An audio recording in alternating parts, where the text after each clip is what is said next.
Hey Randy, all right? Ian, you okay? Yeah, all good, mate. Obviously, we're live over Facebook, so it's just an absolute pleasure to welcome Andy Taylor to the Sports Seminar Series. I'm going to go through, obviously, his career and what he's doing now, and obviously showcase and highlight how you have to be an elite athlete. So it's an absolute pleasure to have you, Andy. Cheers, mate. Well, thanks for inviting me. Just going back to the beginning, obviously, I struggle to remember that far back, but what was it like growing up? Obviously, so you're growing up, was football always a part of your life, or did you do other sports, or what was it? Was it mainly football and growing up, role models, that sort of thing? I think I was very sporty. I was interested in all different types of sports, especially ones that involve balls. And listening to my parents, they say from when they can remember, obviously before when I can even remember, all I wanted to do was kick a ball. Whatever it was, whether it was round or not, I always just wanted to kick. It's very similar to my little boy, one of my little boys at the minute, actually. All he wants to do is kick a ball, or if there's a tennis ball, he wants that. He's fascinated with balls. And I think that was it. My dad was involved heavily in football, certainly on the non-league circuit. I went in and watched him playing every Saturday. I wanted to be around it. I loved being involved in the dressing room. I loved being everything about football. I loved watching it. So talking about your dad, obviously you followed him, so he played non-league. Do you think that give you like the drive? Because obviously, I mean, you see people who follow the dads and obviously play non-league, and you might have seen things in non-league which, when you go through academies, and sometimes they don't see, but you see differences in non-league. I do anyway. Maybe. I think I'm a big believer in it's sort of nurture over nature. I think, yes, you've got to be born with a certain level of skill, whether it be the hand-eye coordination, balance, the athleticism, etc.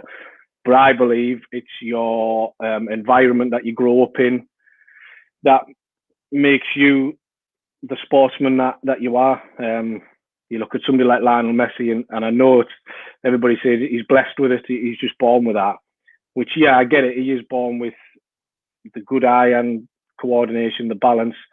But you can see the way he plays. He's a bit like a street footballer. So then his background of growing up on the streets, playing football with people who were much older and bigger than him, all of a sudden stands him in good stead sort of later on when he becomes a footballer. So yeah, maybe when I was watching non-league things, maybe I'm sort of subconsciously picking things up and seeing things. And yeah, I think all of those experiences, even having an older brother, I think that was massive, because at the time, he's just the older brother who kicks me and pushes me around, and he's quicker than me and stronger than me.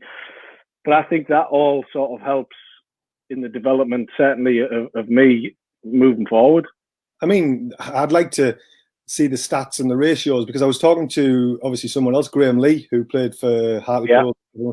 And one of the things he said was, growing up, was the older brother was the competition and wanting to be with him and be better than him and drove him on. And he said he was one of the inspirations to be better than him, because they were always together.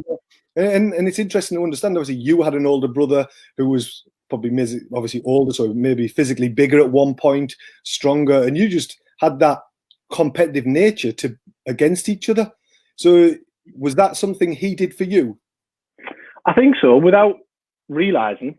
You know, when you're kids, we never realised what we were doing. We would just be playing football in the garden, and he would always, certainly when we were younger, he would always be bigger than me. He's 2 years older than me, so obviously it's a lot of physical difference.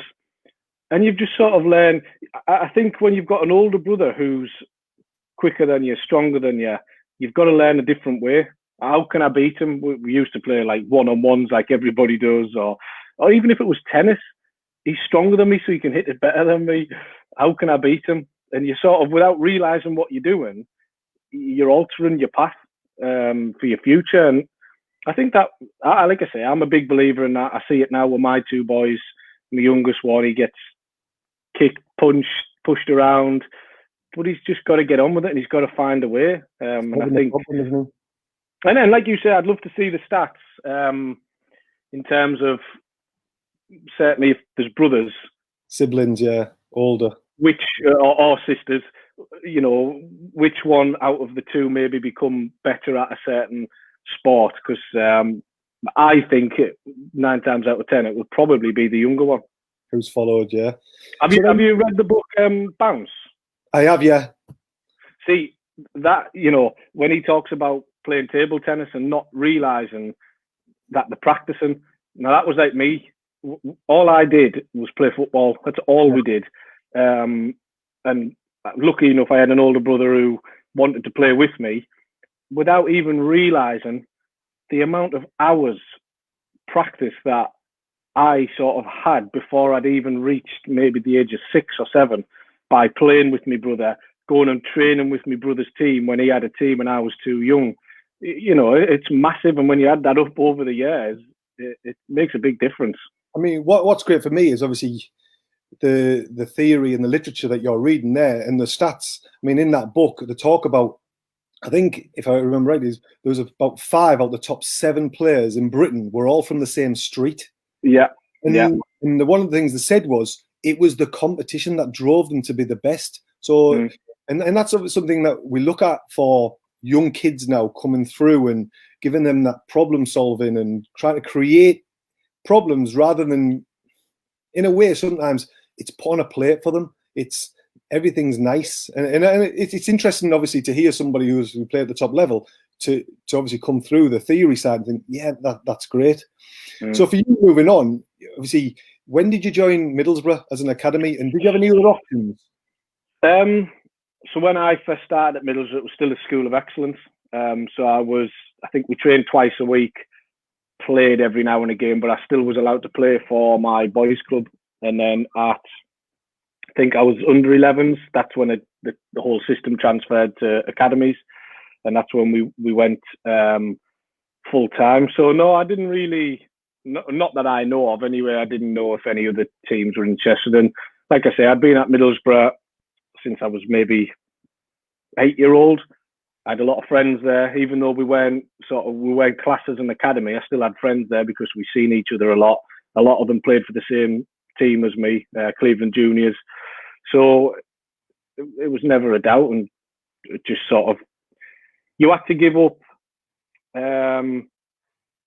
playing with your friends, if you like, and playing for my school team. I wasn't allowed to do that anymore. And I do hear this a lot from parents. Oh, should I let him just keep playing with his friends and etc.? But it was never even a question for me. As soon as I knew it was going to be an academy and we're going to be training 3 times a week and playing against other proper academies, it was like, yeah, that's great. I'll give up everything else to do that. So yeah, it was under 11s when it officially changed. You went to all the way to under 11 to under 16 to sign an apprenticeship. So you went straight from school to a full-time footballer. What was that transition like? It was good. It's funny because you talk about competition and having competition in your sporting career, if you like. But even in school, I had a little circle of friends who, I don't know how we did it or why we did it, but we sort of created competition, a healthy competition with each other. We used to revise with each other and try to outdo each other in the exams without being, you know, over the top and becoming nasty. It was like real healthy competition. And so I signed a 1-year scholarship and a 2-year pro while I was still at school, before going into my last year at school, before I even did my GCSE. So it would have been easy to sort of, I'm all right. My next 3 years are okay. But I never, because we had this little group and I had self-pride, so I didn't want to end up being the one who, come results day, I've got all D's and E's and whatever, just because I couldn't be bothered. So sort of I stuck in at school, and it was good. It's a great time of your life. I think at the time you don't appreciate it. But then it was a massive, massive, massive culture shock. So I don't know, when do your GCSEs finish? Is it May time, is it? June, May? Like you may get your last exam early June, and then obviously you were going straight into pre-season, weren't you? Yeah, we had. I remember. I think I had a couple of weeks maybe, and then I was straight into pre-season, and oh God, no, nothing can prepare you for that. It's physically, mentally, emotionally. For the first couple of weeks of that was really, really, really hard. But it was something that I'd always dreamt of, always wanted to do. So you embraced obviously the challenge, and obviously go back to competition. I talk to young kids now coming through, and I see them like signing at 16. And we talk about competition. Do you think there's a culture where we don't actually give them enough competition to say there's 16 lads in this room? The competition is 2 are going to get a pro. I sometimes feel that's not said enough to them to say these are your competition. Sometimes they're thinking, well, we're together and the competition is the other teams, not really realizing that it's part of the development. Is no, the competition is the people sat next to you. You've got to be out better than them. And I mean, your cohort of youth team was outstanding. So for you, it must have been even harder. I think again, and I don't know where it comes from. I don't know if it comes from within us as individuals, because I talk about creating a group around me who were sort of compete against each other. And I've had that, like I say, through school. And then in my age group, my age, the year above, year below, we had such inner, you're talking about it, such inner competition with each other, but in such a good way. It's no surprise how many have actually went on to have a career for however many years, 10, 15 years in the game, some at the top level, because we all wanted the best for each other. We all wanted to beat each other. It was such a weird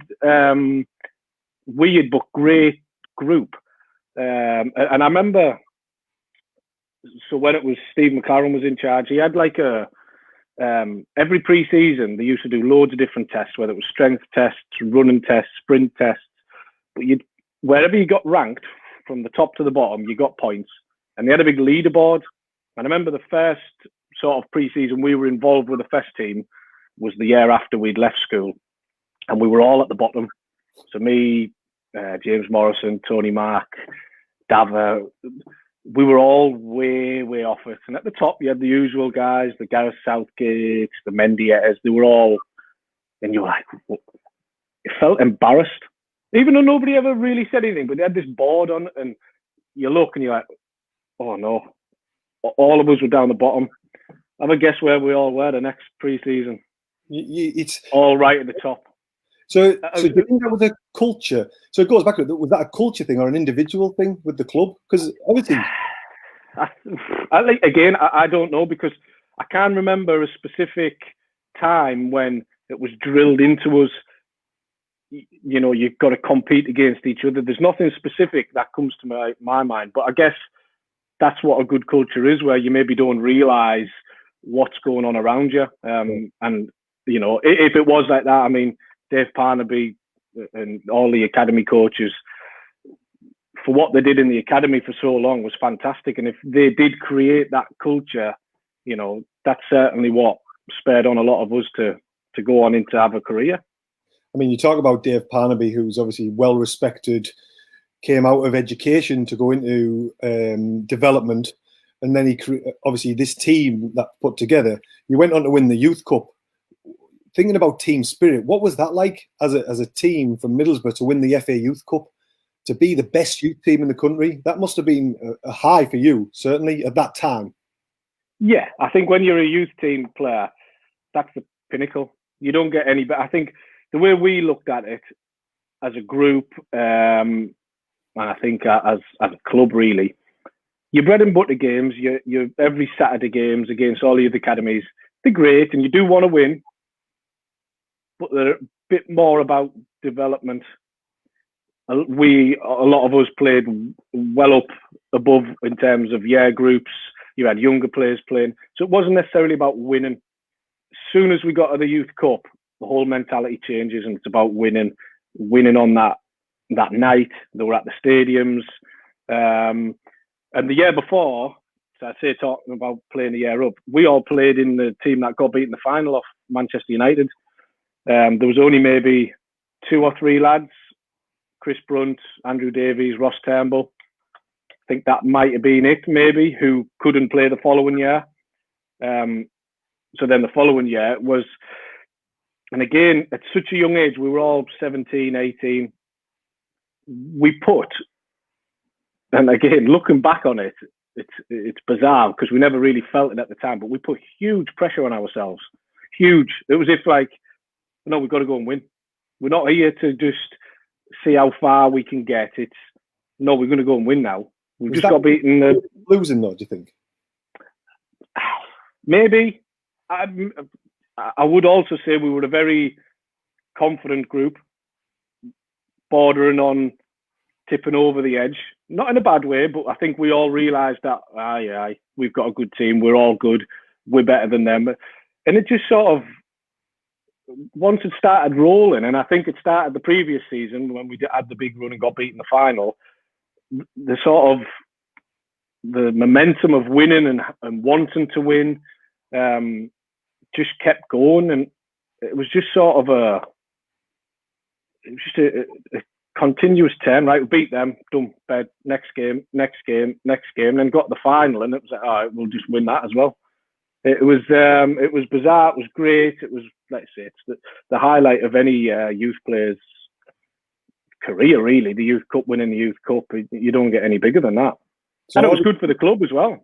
Absolutely. So thinking about the players you played with, a lot of them, as you said, went on to have huge careers, which obviously is fantastic.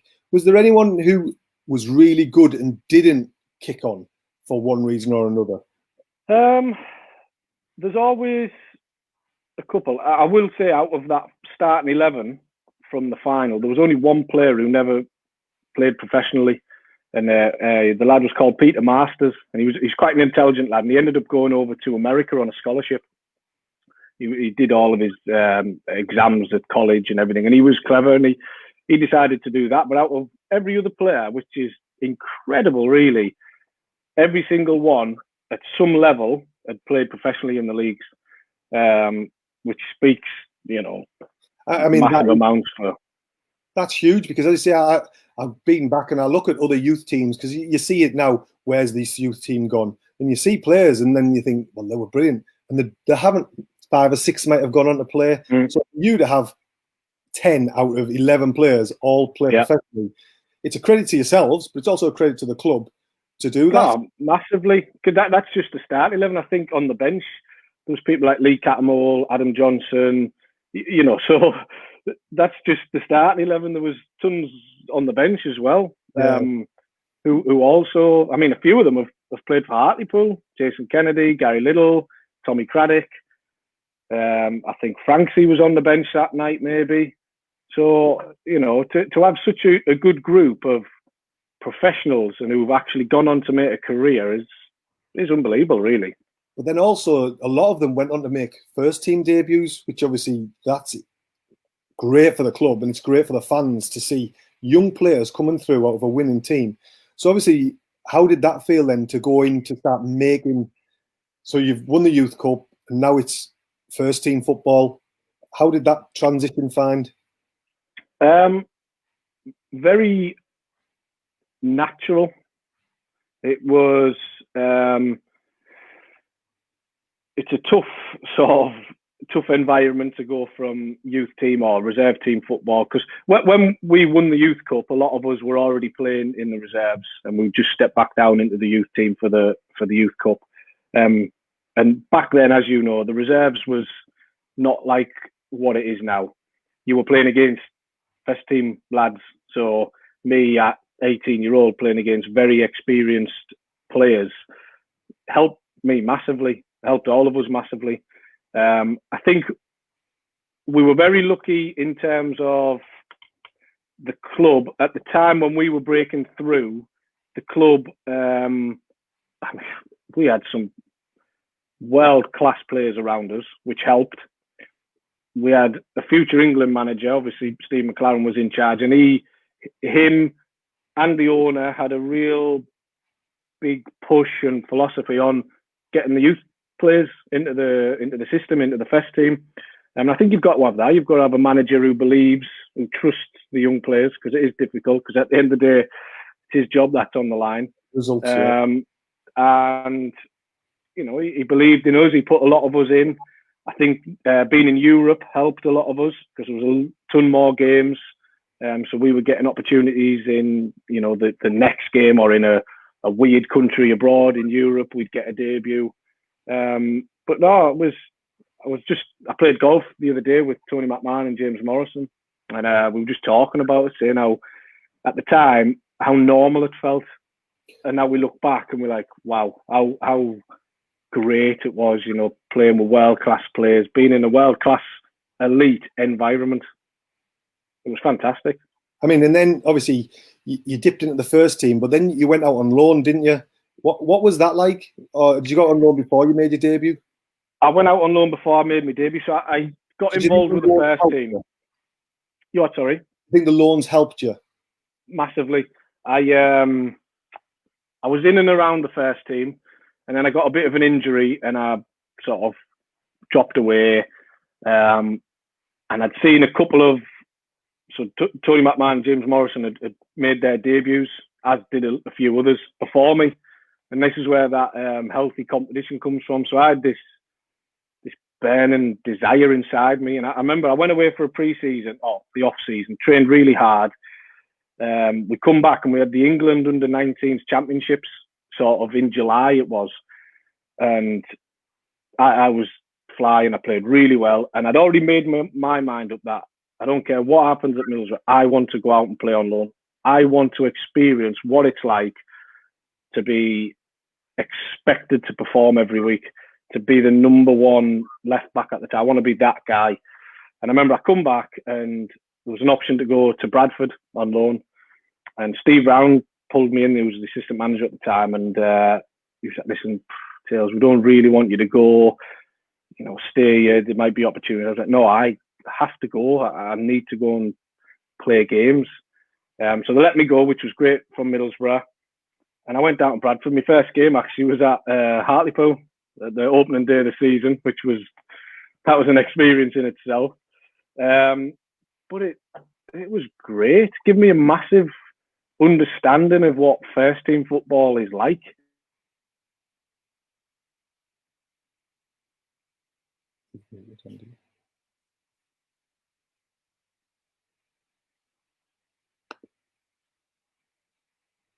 Are we back?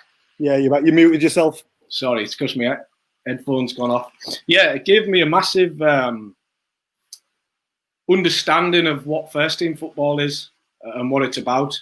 And I come back from there. Middlesbrough called me back in the January, and then I played in the first team from then on. So I think for me, without that loan, I know it's, you know, if you have a hindsight, would I have got in the first team? I don't know. Yeah, but as you say, the loan deals, it gives you the realism of first team football. And as you say, you drop down to somewhere like Bradford, you see players playing for their livelihood, playing for their everything. I mean, I heard a story. I remember, I think it was Leroy Rossinia's son, when he went on loan to Torquay, and he said, somebody said, "If you don't play well today, this is my mortgage." And it was like, whoa. And he was on loan from Fulham. It was like, wow. It was massive. He said it was a massive culture shock for him, but it was like the realism really helped him that this is now important. Winning is important. And obviously for you, as you said, the realism really helped you develop. One of the, I can't even remember who we were playing, but I think we'd got beat. And the manager, Colin Todd, great guy, loved him. Him and one of the midfielders, I think he might have been called Lee Crooks, maybe, squaring up to each other after. And I'm a kid. I'm 18-year-old, I think I was, or I might have just turned 19. I'm sat, and they're literally squaring up, grabbing each other. And I think the manager might have caught him on the chin with one, cut his chin. And that was I might have only been 2-3 games in, and I was sat going, "Whoa, right, okay, this is what proper football is." Because you don't get that at youth team level.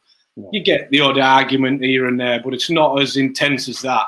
It's not sort of like you've just said, we have to win. So no, that was a fantastic eye opener for me, really. It was for me. I mean, obviously, I never played anywhere near the level you played at, but I remember I went from non-league to Doncaster Rovers, and in my team there was Graham Jones, Gary Brabin, Darren Moore, and these were well-respected pros. And I said this story before. I said Gary Brabin used to say in the dressing room, if anything kicks off, it's one in, all in. And I'm a skinny little 19-year-old kid, and I'm thinking, what am I going to do? But it was like, you had to do it, because if you didn't, you were back in that dressing room. We are together, we win together. And it was huge for me. And as I say, for you, it was great as a development. And then you go back to Middlesbrough, and obviously you kick on. And I mean, you make loads of appearances. And then that for me is fantastic. But then obviously you got to a point where you actually left the club, didn't you? What was that like, having to leave your hometown club? Because I know I spoke to you before, that was your choice you actually made, wasn't it? Yeah, I'd had a couple of seasons maybe where things hadn't gone as good as I would have liked, and Gordon Strachan took over, and we, for whatever reason, we didn't see eye to eye. We didn't particularly click as individuals. It sometimes happens, and I went out on loan to Watford at the start of the season. Took a quite a big wage cut to go down there, but I knew I needed to go and play. I was 24 years of age. I was at a real major crossroads. I'd had a sort of great start to my career, playing in the Premier League, England under-21s. Then we got relegated. Then I was in and out of the team. I had a few injuries, and you start going, right. I was sort of at that point where you go one way or the other, and I wanted it to be in my control. So I was like, no, I'm going on loan. I need to go and play. I need to go and prove myself again, really. So I went down to Watford with Malky. I had a fantastic 4 months till the January. And by this time, Strachan had got sacked. Tony Mowbray had took over. He brought me back, and he really wanted me to stay. And he started playing me in midfield, which I enjoyed. And it got to the end of the season. They really wanted me to stay. But I was ready. I think I'd been at the club too long. I'd enjoyed my time away from the club when I went to Watford. Then, luckily enough, Malky, because I nearly signed for Watford in the January. Then Malky went to Cardiff, offered me the chance to go down there, and the rest was history. I couldn't have went much further than the northeast of Cardiff, like. But. Yeah. So did you go by yourself there, or did you have family, or do you know what I mean? So sometimes players go and they talk about the culture and Cardiff as a club. Did they look after you? But did you go down with anybody?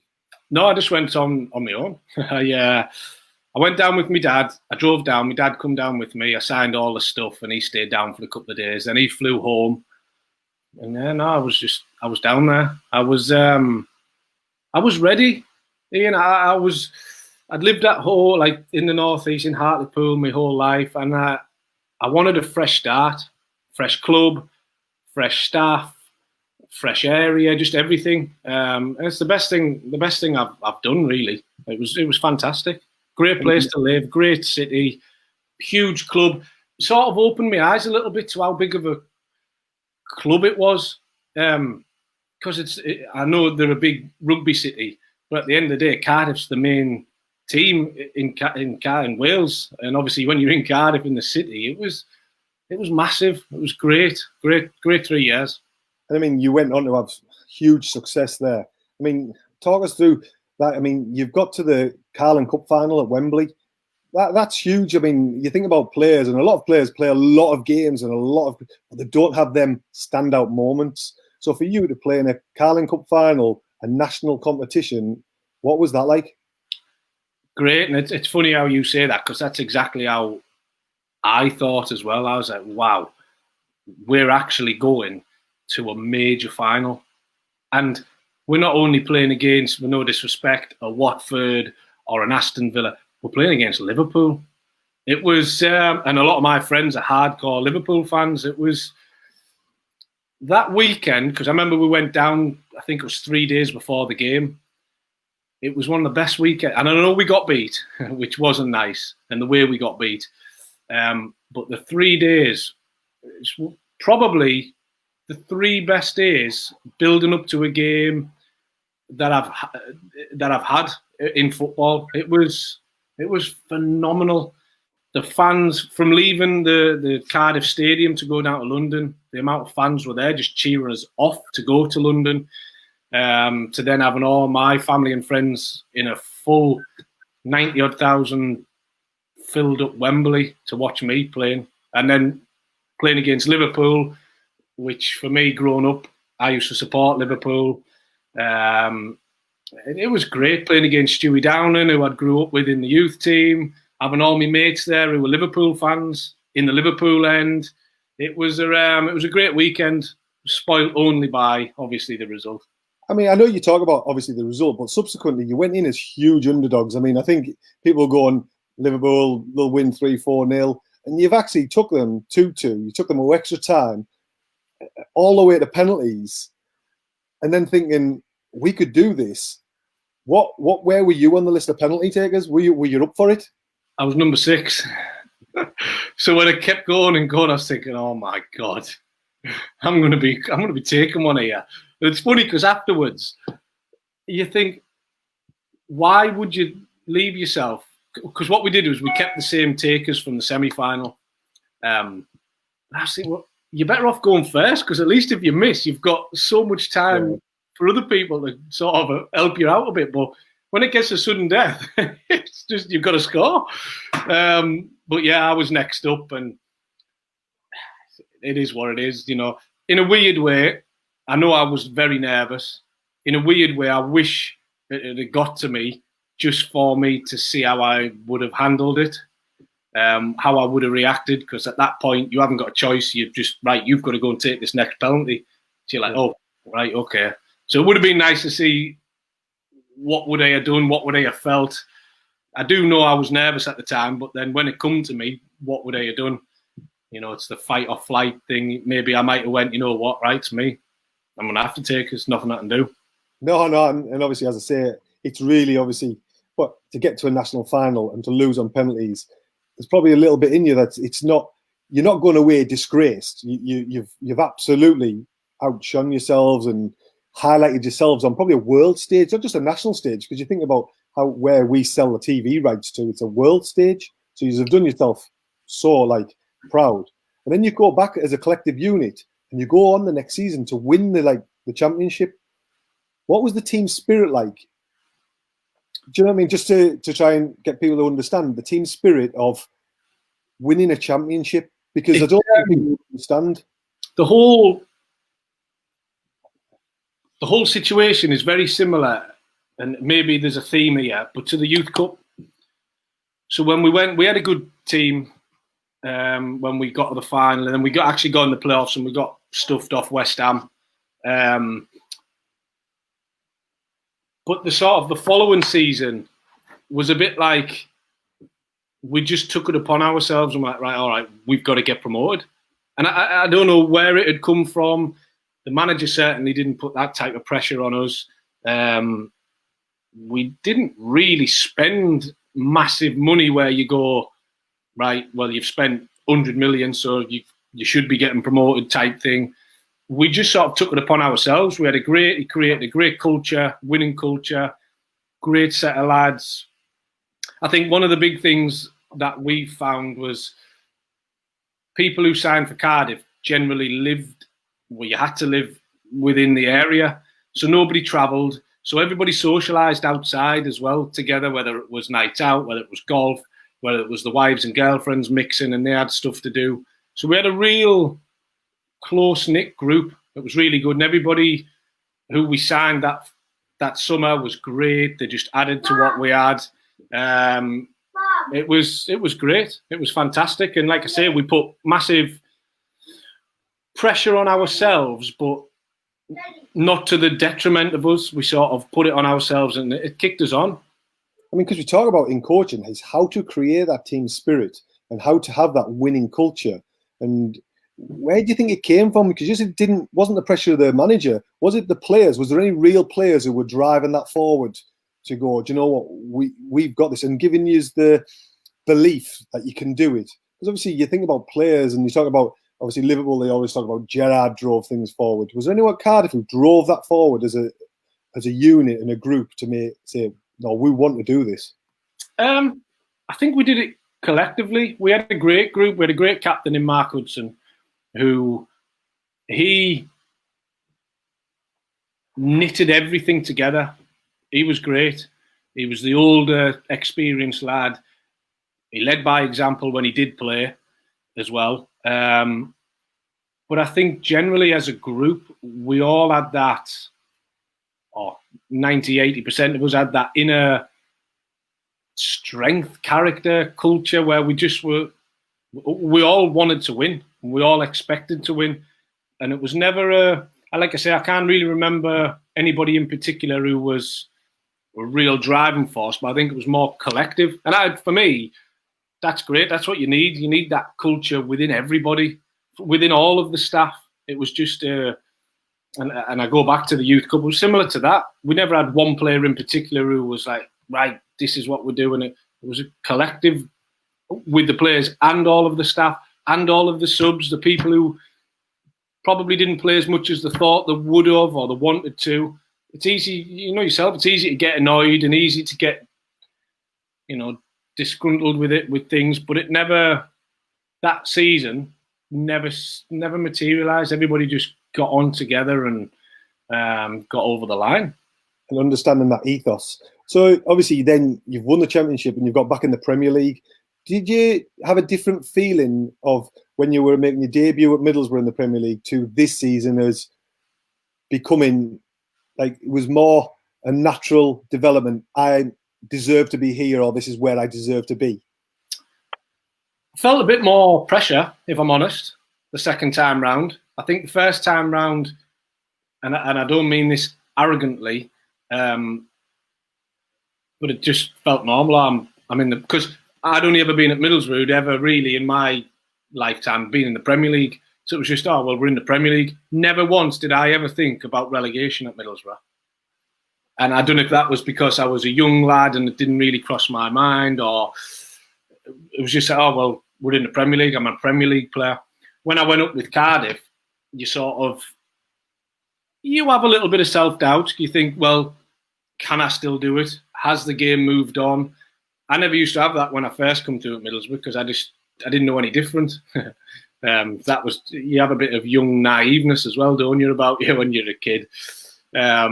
So yeah, there was a bit more pressure and a bit more pressure from the fans, maybe a bit more expectation. Again, when you were a young kid coming through, you could play all right, 6 out of 10, and people would think you've been an 8 out of 10. Whereas as a left back, when people expect a lot more of you, you could be a 6 out of 10, and people might go, he was rubbish today. So there was a different level of expectation as well, but certainly felt good to be back in the Premier League. I mean, you're talking about the Premier League. They talk about it being obviously the best league in the world. What was obviously like the intensity, the desire, the sort of the consistency and the quality of the players you were up against? What was that? Because obviously some people play, and consistency that's the word I think is bandied about a lot about the top players that consistently perform. What was that like? I think the biggest, I always say, and people maybe don't quite understand, but to play football in the Premier League is, in a way, a lot easier. You seem to get a little bit more time on the ball. And my biggest strength, in my opinion, was the use of the ball. I was comfortable. I felt very comfortable receiving it, passing it. That was a great side of my game. So I enjoyed that. Maybe the weakest side of my game was my physicality. I was never the quickest. And that's where you become an issue in the Premier League. It is so fast, so the intensity and the pace of some of the players, and it's not just a one-off run. They just keep doing it and doing it and doing it. It's unforgiving. And the biggest difference, I think, from the Championship for me was you could half get away with making a mistake in the Championship. 9 times out of 10, you can't in the Premier League. You make a mistake and you're conceding a goal. But yeah, physically, the pace that some of them, And like I say, for somebody like me, that's not my strongest point. It was tough. It was very tough. I mean, that's like ruthless, as you say, isn't it? These players are ruthless. They make run after run, the sprint. And obviously, it was hard for Cardiff that season. But I think every season, the team that comes up, they're always favourites to be relegated. So it's a point of trying to prove them wrong. But it's not unexpected if it does happen, because obviously we're talking about the money at the top level and the money we had a lot of issues at Cardiff with the ownership and the manager and stuff. And I'm a big believer that if we hadn't have had those off the field issues, we would have stayed up. If Malky was in charge and we'd have strengthened a little bit in the January, I think we'd have had enough to stay up, or certainly had a better chance. There was a lot of off the field issues, and then manager change and Ollie Gunnar Solskjaer come in. We must have signed 10 players or something in the January, and all of that culture and togetherness that we'd built over the previous 2.5 years sort of just evaporated, really, and it was a tough end of the season. I mean, you talk about managers. I mean, obviously, I know, you touch onto it in the you going into coaching, but you've worked with Scotland manager, 2 England managers, the current Manchester United manager. Do you take anything from these, or at the time were you thinking, I'm going to take bits from them? Because obviously I know I'd speak to people and it's like, oh, I took a bit from this manager, I took a bit from that. But some people don't even remember half the things that they did. But were you picking brains or thinking, oh, I mean, that's the sort of thing that's interesting to probably people, is you're seeing these managers now, current England manager who's very, very well respected. Gordon Strachan did really well at Scotland, but I know obviously at Middlesbrough he got a bit of flack. Ole Gunnar Solskjaer, you're talking about him, obviously Man United manager, working with the players he's working with. How's that for you? It's I think subconsciously, I was always a bit of a thinker anyway. I was never one of these who just went to train and went home, didn't think about football, didn't watch football. I love football anyway. So I think subconsciously you take a lot of things. I'm one of these as well who, not openly, but I would always maybe speak to my dad and talk to him and say, well, I would have done this, and I don't know why he's done this, or whatever it might be, whether it was something in training, formation, or whatever. But it is only sort of towards the end, really, as I got older, where I looked back on a lot of things, and I started noting down things, particularly things that I could remember about each manager, good and bad, and just started to have a little look through, and is there anything that is there any sort of correlation with things, or is it just? And I think to me that's a good sort of process. Certainly for me, moving forward in coaching, or hopefully potentially being a manager, is first and foremost. Sorry, mate. Hold on. Mace. Go out. Sorry. Right, mate. That's what happens when we get homeschooling. Oh, sorry. Go out here, Mace. Yeah, I think that's part of my sort of process to be successful, is taking, first and foremost, I want to be my own person. I'll have my own style. I don't want to be anybody else. But I think taking little bits from different people, good and bad, and moulding them into how I see a successful manager, stroke coach, or whatever industry I do go in. Taking bits and moulding it into me, really. I mean, touching on, you left Cardiff, and obviously you had a few loan deals, and you went out and signed for Wigan, and then you went to Bolton, and you've actually still got promoted with Bolton, with all the financial irregularities, not irregularities within the club, or it might have been where you weren't getting paid for 3 and 4 months. How do you have that motivation to drive? And maybe not for yourself, who'd had a good career. You probably had young lads who were living month to month, and you're still driving them forward to win games, to win promotion. That must have been, once again, I go back to, and maybe credit to yourself, which you probably might not give yourself, is that you were part of a lot of teams that have created huge team spirit. How was that then, not getting paid and winning promotion?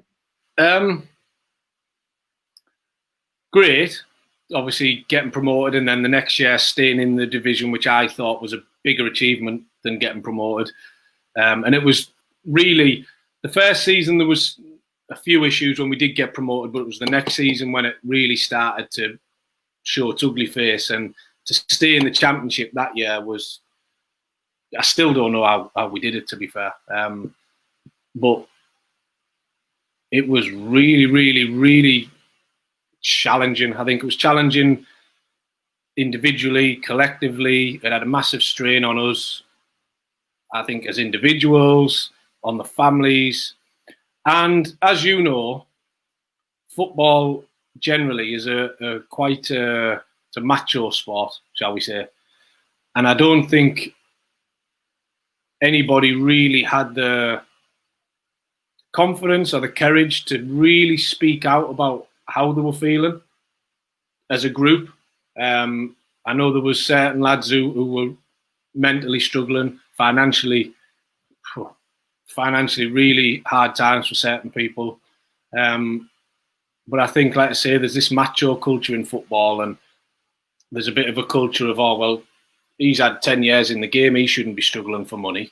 But people don't know what people's circumstances are. It was, do you know, I would never say that it's the be all and end all of why I stopped, but it was certainly a massive factor in why I decided to stop playing football. It was that the last season when we did get relegated, it was just sort of the cherry on the cake from the previous two seasons. It was a tough time. I mean, obviously, you talked about that, and one of the things that really, really impressed me, obviously, when I've talked before, is the way you went and you did a master's degree, and I love education. That I think it's massively important because we think about footballers, and everyone thinks every footballer is a millionaire, and think every footballer is set for life. And as you just said, they don't know the circumstances, they don't know things, and I love it when I talk to people and they go, "Well, I've gone and re-educated myself because I understand I've got another 30 years of a career of doing something." And you went and did a master's degree. How was that then, going back to the classroom? It was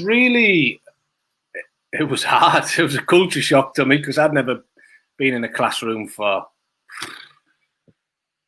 since I was at school. You know, it was massively out of my comfort zone.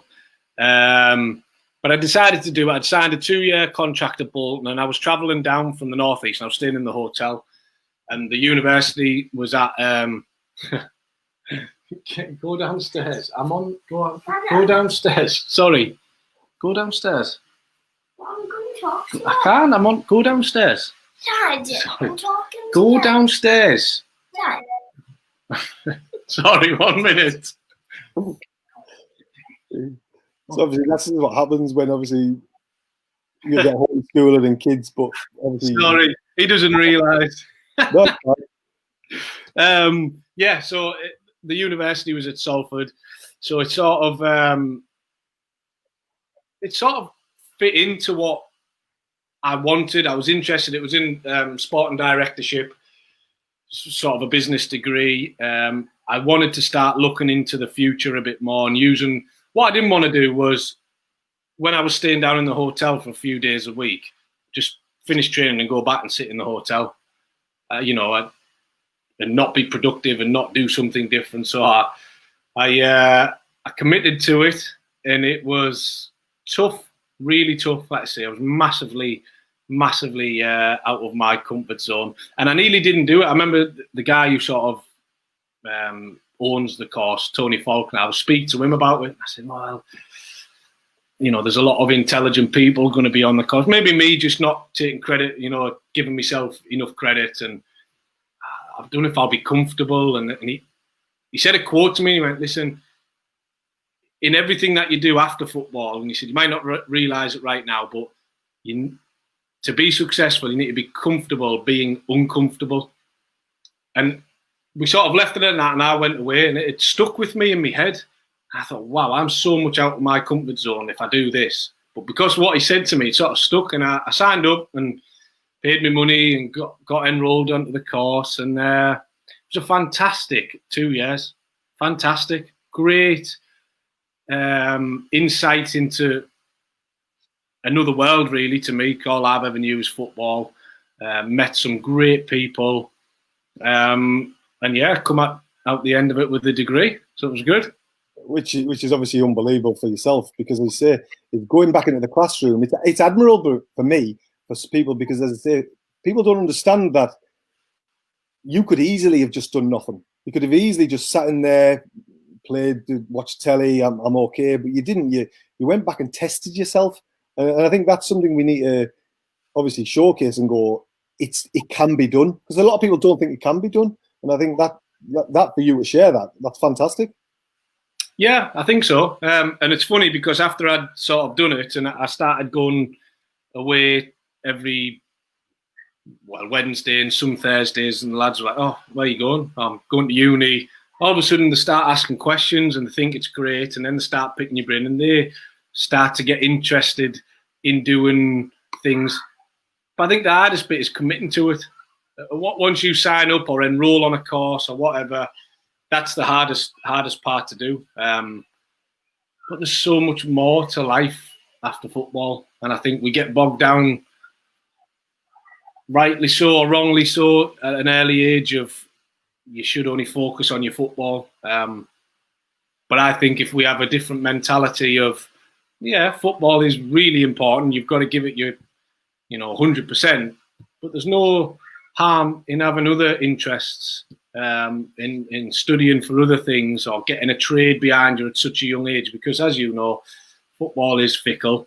It's a short career, and even if you're very fortunate and you hit into your 32s, 33s, 35s, and you retire, and then you're still young. You're 30. I mean, I'm coming up 34. I'm not old. I don't feel old. So, you've still got so many years ahead of you. And I think certainly in football, that's why a lot of the stats around depression, bankruptcy, alcohol, alcoholic, for people making the transition out of the game. Because if you've got because it is hard. I've got interest and I still found it hard doing that transition out of being a player. If you haven't got something else to maybe focus on and to keep you on the straight and narrow, it's a scary world outside of football. Totally. I would say it was probably easier for me because obviously I never played at that level. And you talk about there's people at the top level coming out of football, and they talk about mental health and the depression and the bankruptcy, because people do always think, and looking from the outside, that everybody's got loads of money, but they don't realise that people live to their means sometimes. They probably manipulated at times because they're in a shop window, and then it just stops. People don't understand that it just stops. And I'm not saying the phone doesn't stop ringing, because it does, but then it gets to a point where it was a lot of acquaintances, a lot of you think they were, I'm not trying to say, but when you're playing in the game, the team spirit's fantastic and the phone never stops ringing because you see them the next day or you have a bit of crap. But then when you're not there, it is hard. And obviously for yourselves, how hard do you think it is for others then, that transition? It's really good. I've been saying so what are we now? We're coming up to a year since I retired from football. I've been saying to my wife, I wish there was some sort of networking group or something for players who were either made that transition, thinking about making it.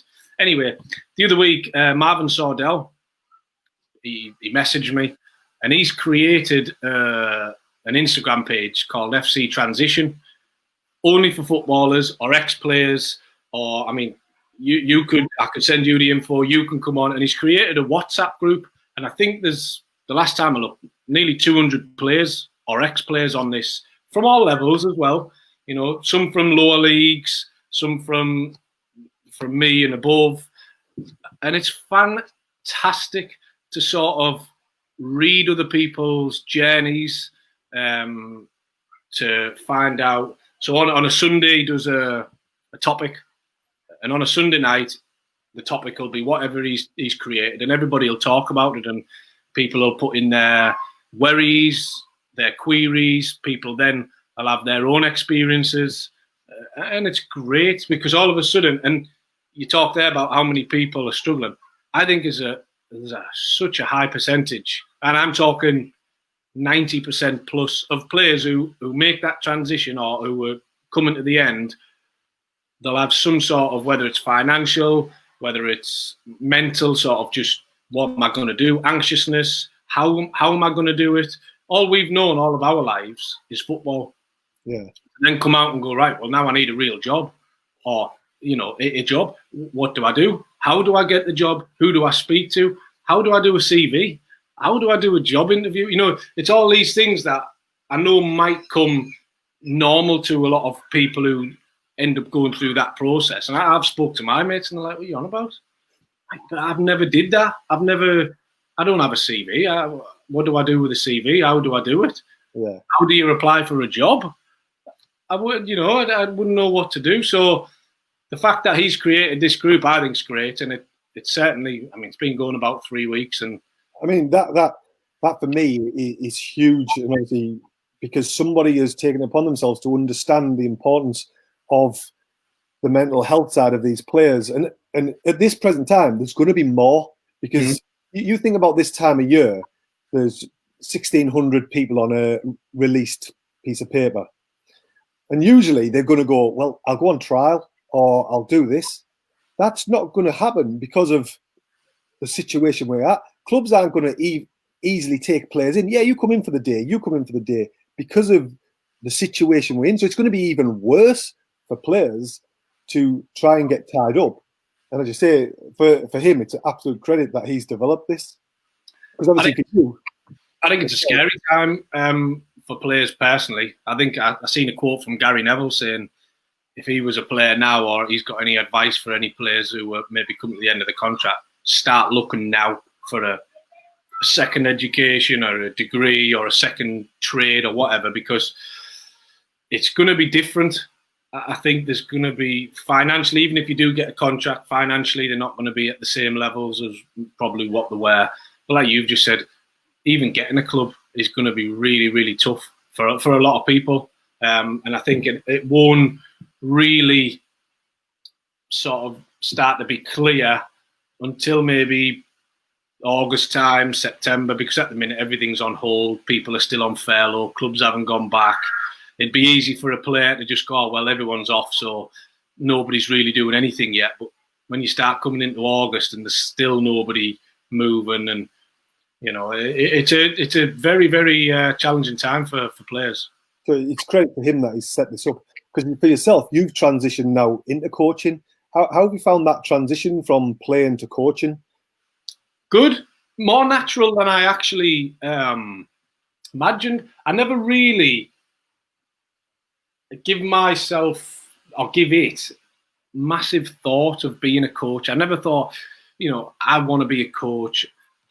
I thought I would quite like the thought of maybe being in the boardroom, a bit more of a let's say director of football style role. But I did my B license when I was 28, I think 29.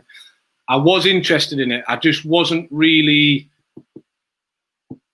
interested in the traveling all over, especially at the start of being a young coach. I was thinking, well, where do you start? How do I become a coach? Anyway, I got fortunate that the manager called me, asked me my opinion. Would I be interested in going up with Sunderland? And as soon as he sort of asked me, never even in doubt. I think there was something inside me. I just went, yeah, of course I will. I went up, and I remember the first day I was driving back, I rang my wife and I went, I love it. Absolutely love it. It's I don't think I didn't realise I missed it as much as I did before sort of going in there. So I took maybe 6 months of not being involved in football. But going back, I enjoyed it. I enjoyed the buzz. I enjoy the pressure of the game on a Saturday, which at times you don't think you enjoy or you don't miss, but then I realised I did miss it. And it's given me a real bug for coaching, for managing, and who knows where I'll end up. Andy, I mean, I can't thank you enough for sharing your journey with us, because obviously people will see this, and I'll replay this obviously through lessons that I deliver, because obviously you've sent some great messages off. So once again, I just really like to appreciate your time, because obviously I know it's a nice hot day. Your kids obviously want you to be with them. So appreciate that. And thank you very much, mate. No, thanks for having me. Been really good. Really appreciate it. Thanks, Andy. Cheers, mate. Thank you.